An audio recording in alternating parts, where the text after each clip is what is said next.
कई दिनों से पुलिस एक मौलाना साहब को तलाश कर रही थी। आखिरकार कड़ी मशक्कत के बाद मौलाना पकड़ा ही जाता है। मौलाना जब पकड़ा जाता है तो मौलाना साहब से पूछा जाता है कि आपका मोबाइल किधर है। मौलाना ने शायद ये समझा होगा कि जो उनके मोबाइल में था वो डिलीट हो चुका है और कुछ ऐसा था जो शायद उन्हें एहसास ही नहीं था कि वो उसके अंदर सेव थे, उसकी इनर मेमोरी में। पुलिस ने जब अपनी तकनीकी के माध्यम से उन सब चीज़ों को तलाश करने की कोशिश की तो इंटरनेट पर जो देखी हुई चीज़ें थी वो उसकी इनर मेमोरी में सेव था और पता चलता है कि मौलाना साहब तो गंदी फिल्में देखा करते थे और जो गंदी फिल्में देखा करते थे उनके पास जो छोटे छोटे बच्चे आते थे वो सब चीज़ें उनको भी दिखाया करते थे। दरअसल आज की कहानी के माध्यम से ये बताने की समझने की कोशिश करते हैं कि ये कहानी कहाँ की है, कौन थे वो बच्चे और आखिरकार उस मौलाना की पोल कैसे खुली, फिलहाल अब क्या हो रहा है और भविष्य में उस मौलाना के साथ क्या क्या होने वाला है। दरअसल बच्चों को वो कहता था कि यदि तुमने किसी से कुछ कहा तो जिन्नात तुम्हारे घर में जाएंगे, तुम्हारे अम्मी और तुम्हारे अब्बू को हमेशा हमेशा के लिए मार डालेंगे और इसलिए बच्चे वो शांत रहते थे। आदाब, नमस्कार, सत श्री अकाल। मैं उस्मान सैफी। आज की जो सच्ची घटना मैं आपको सुनाने जा रहा हूँ, ये सच्ची घटना है उत्तराखंड प्रदेश का एक जिला है उधम सिंह नगर और उधम सिंह का ही एक शहर है रुद्रपुर। दरअसल रुद्रपुर कोतवाली क्षेत्र का एक गांव लगता है मलसी।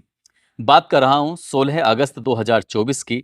दोपहर के आसपास का समय हो रहा था। एक बच्ची जो कि अभी कुछ ही देर पहले मस्जिद में मौलाना साहब से पढ़कर घर पे आई थी, थोड़ी गुमसुम थी, परेशान थी। उसकी माँ ने पूछा कि बेटा क्या बात है, तुम इतनी गुमसुम, इतनी परेशान क्यों हो। वो लड़की जैसे उससे ये पूछा जाता है वो डरने लगती है, कांपने लगती है।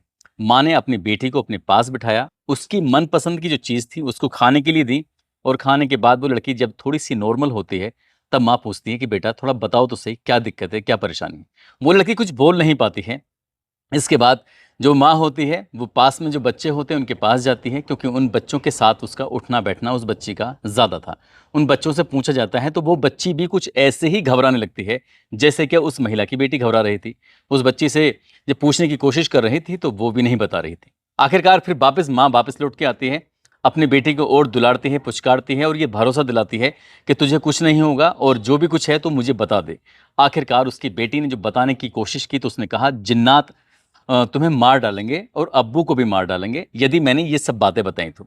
लेकिन माँ ने कहा कि कोई दिक्कत नहीं है, कुछ नहीं होगा और मेरे पास जिन्नातों को रोकने की ताकत है, मैं भी रोक सकती हूँ, मैं भी उनकी दिशा और दशा दोनों बदल सकती हूँ। जब माँ ने अपनी बेटी को ये भरोसा दिलाया तब उस बेटी ने कहा कि जब मैं मौलाना साहब के पास जाती हूँ तो मुझसे वो गंदी गंदी बातें करते हैं, यानी कि शरीर के अलग अलग हिस्सों को छूने की कोशिश करते हैं। जैसे ही उस 8 साल की बच्ची ने अपने ही मौलाना की ये कहानी सुनाई तो माँ के पैरों तले ज़मीन खिसक जाती है, सोचने पर मजबूर हो जाती है और गुस्से से तमतमा जाती है। मौलाना साहब के पास जाती है और जाने के बाद उनसे कुछ बुरा भला जब कहती है तो मौका पाते ही मौलाना वहाँ से भाग जाते हैं। अब इस बात की जो गूंज थी वो पूरे गांव में फैल जाती है। जैसे ही गांव के बहुत सारे लोगों को ये बात पता चलती है, मौलाना साहब को ढूंढने की कोशिश की जा रही थी, मौलाना भाग जाते हैं। हालांकि उस महिला को भी समझाने की कोशिश की गई थी कि जो भी हुआ है इसे शांत करो, खत्म करो, बदनामी होगी। लेकिन अगला दिन निकलता है, उस महिला का गुस्सा बढ़ता चला जा रहा था क्योंकि उसकी बेटी के साथ जो हुआ था वो वाकई अच्छा नहीं था, भयानक था।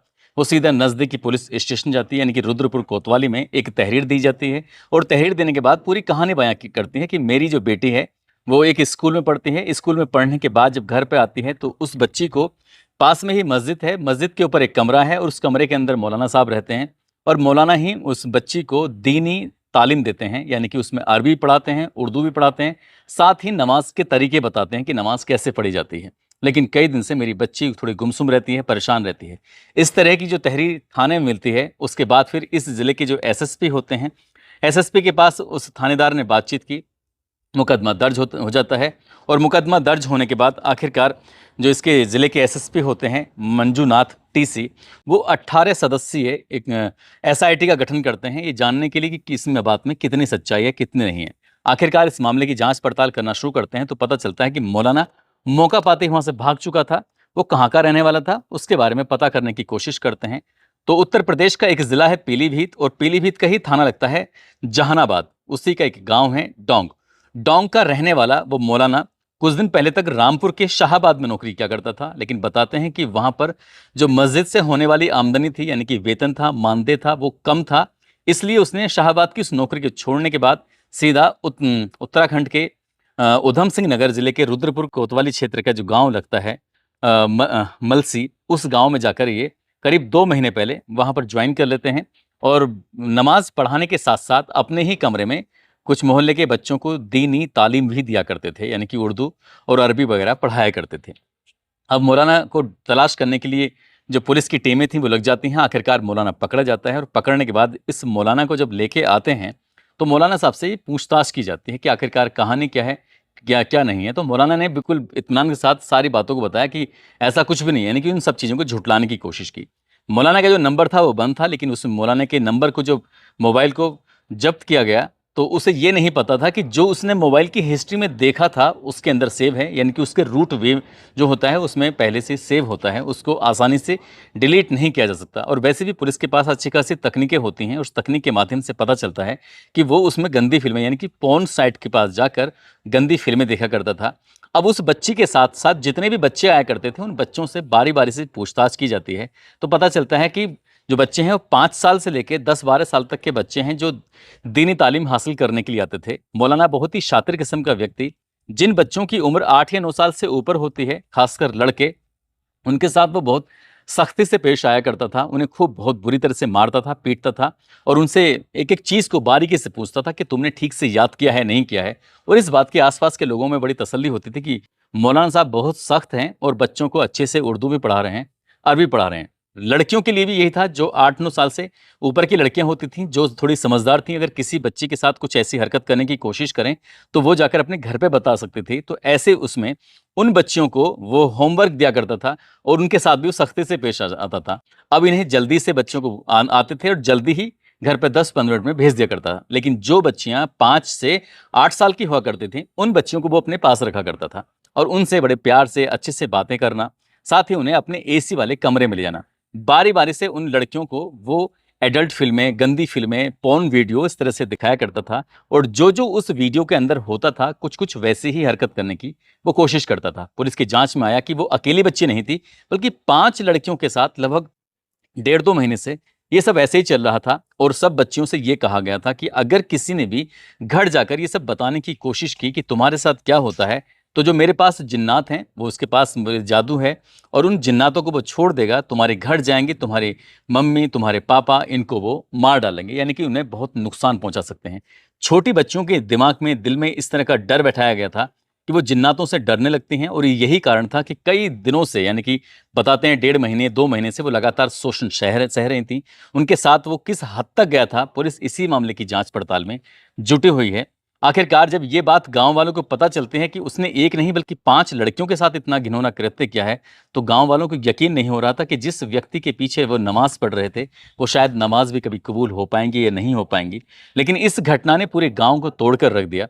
हालाँकि पुलिस ने जब 18 सदस्यीय एसआईटी का गठन किया है, उस एसआईटी के माध्यम से उस मौलाना की और भी जो बैकग्राउंड हिस्ट्री है कि जहाँ-जहाँ भी वो आज तक रहा है, कहीं ऐसा तो नहीं कि पहले पूर्व में कुछ बच्चियों के साथ, कुछ लड़कों के साथ उसने ऐसा कोई घिनौना गंदा कृत्य तो नहीं किया है।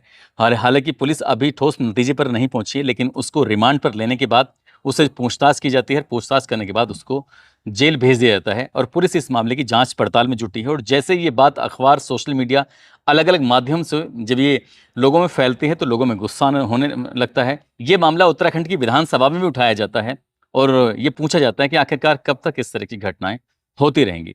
दोस्तों, इस पूरे घटनाक्रम को सुनाने का उद्देश्य किसी को परेशान करना नहीं है, किसी का दिल दुखाना नहीं है, बल्कि आपको जागरूक करना है, आपको सचेत करना है। ज़रूरी नहीं है कि आपके बच्चे मदरसे में ही जाते हों, ज़रूरी नहीं है कि आपके बच्चे स्कूल जाते हों, आपके बच्चे आपके घर से अलावा कहीं भी जाते हैं, घर के किसी सदस्य से भी अगर मिलते हैं, तो आपकी नैतिक ज़िम्मेदारी बनती है अपने बच्चों से बातचीत करें।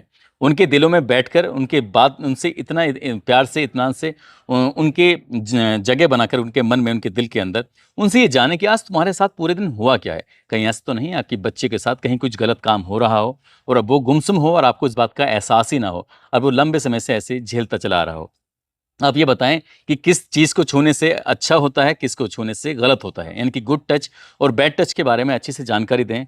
हालाँकि सरकार, जो अलग-अलग राज्यों की सरकारें हैं, वो स्कूल, कॉलेजों में इस तरह के प्रोग्राम चलते रहते हैं कि क्या गुड टच होता है, क्या बैड टच होता है, ताकि किसी बच्चे के साथ इस तरह की हरकत ना हो। लेकिन ये परिवार के लोगों की भी ज़िम्मेदारी बनती है कि अपने बच्चों से वो बहुत नज़दीक जाके उनसे ये बातचीत करें कि उनके साथ कहीं कुछ गलत तो नहीं हो रहा है। यदि हो रहा है, तो उस अपराधी को, उस आरोपी को, वो चाहे कोई भी हो, किसी भी किस्म का व्यक्ति हो, उसको सज़ा दिलवाने की कोशिश करें ताकि भविष्य में किसी बच्चे के साथ कोई ऐसी घटना ना हो।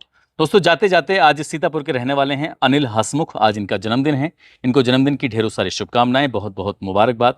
साथ ही कुछ लोगों ने नाम लेने की अपील की है, जिसमें राहुल मीणा हैं, राव मोहम्मद यासीन है, हेम सिंह है, मोहम्मद अकरम जावेद, हर्ष कुमार, राजेश कंवर, शमशुल अंसारी, ब्रजकिशोर वर्मा, मौलाना शमशाद, समीर अंसारी, इरफान खान, काजल तिवारी, सुशील वर्मा, अक्षय कुमार, अ, मोहम्मद अजीम अहमद, कपिल डागुर, मोहम्मद कासिम, नरेंद्र सैनी, मंजू देवी। आप सब लोग अपना ख्याल रखें, सुरक्षित रहें। जय हिंद, जय भारत।